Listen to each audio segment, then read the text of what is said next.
was at my grandmother's house, helping my grandmother move furniture around. She became my mother figure after the death of my mother when I was a young child, and I had been staying with her ever since my car accident. My grandmother helped nurse me back into health, so I made an effort to alleviate her of any and all physical tasks. I felt it was the least I could do. It was in the attic when I accidentally knocked over a box. The box was filled with VHS tapes, with the farthest dating back to 1990. All that was written on them was the year. There was a TV in the attic as well, because we used the attic as more like a functioning room than a storage space. So I decided to play the oldest tape.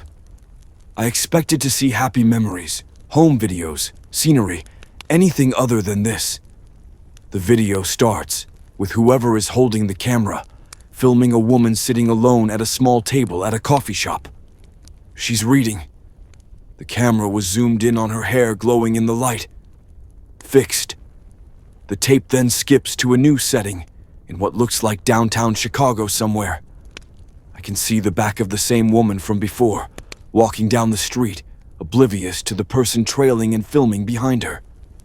The sky is now a dark gray. I can see lights from passing cars glinting off her shiny boots. The camera is clambering and rubbing up against the jacket of the cameraman. He or she's not far from her, but is far enough away to show that he or she's not with her, clearly stalking her. The scene lasted maybe 5 minutes of the monotonous walking, until it shifted to the woman now bound and stowed in the trunk of a car. She was taped up, unable to speak. All I could hear was the sound of heavy rainfall, accompanied by her screaming and crying. Her muffled panic broke my heart in two.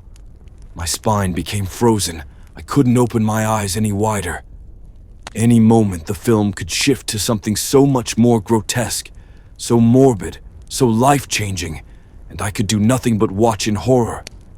I saw a black-gloved covered hand sprout from behind the camera, slam the trunk door closed, trapping her inside.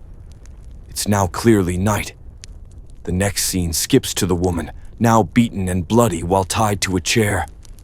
The location looks to be a warehouse somewhere. The only light coming from a single fluorescent bulb above the woman, illuminating pools of crimson-red blood at her feet. The camera is steadily held, so much that it seems to be propped up by a stand. I can hear the poor woman moaning in pain underneath the tape covering her mouth. I can also hear something shifting around on the concrete, like someone adjusting their stance. It seemed manic. I could hear clambering of metal, like tools being packed, or unpacked from a bag. My stomach now fully turned. The stalker then walks into frame, showing only his back. His head was completely covered in a balaclava. He carried a blade in his right hand. My heart completely halted. The stalker held her drooping head up, tilted her face upward, and began to slice her throat from her left ear all the way to the right. She squirmed and gargled in her desperate and useless attempt to survive. I had never seen so much blood in my life. The killer then takes off his mask and stares into the camera, flashing a toothy grin.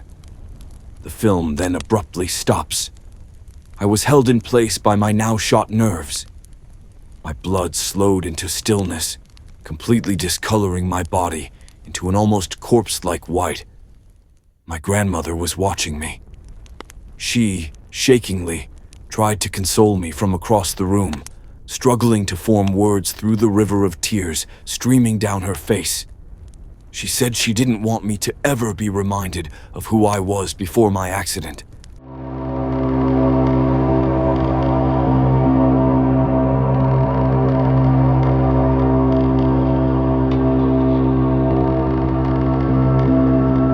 My brother died 6 months ago in a car crash. I was the one who identified the body, closed the casket, scattered the ashes. So when the first letter showed up, handwritten, no return address, I thought it was a sick joke. Don't let Mom drive home Friday. The brakes will fail. I didn't say anything. Friday came. She crashed 2 blocks from the house, walked away with a fractured wrist. Mechanics said her brakes had been leaking for weeks. Then came the second letter. You're not sleeping. You need to. The dreams will get worse if you don't. I hadn't told anyone about the dreams. The hallway, the flickering light, the door at the end, and someone standing behind it. More letters followed, always in his handwriting, always predicting things that hadn't happened yet. Sometimes saving me. They stopped sounding like warnings, started sounding like instructions. Stop asking questions. You're not ready to remember. This morning, I got one last letter. Come to my grave tonight, alone. I'll tell you everything. I went.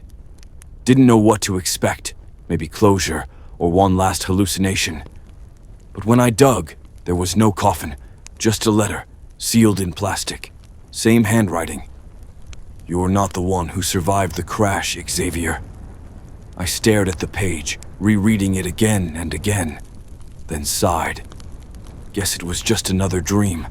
I'll probably wake up soon, right?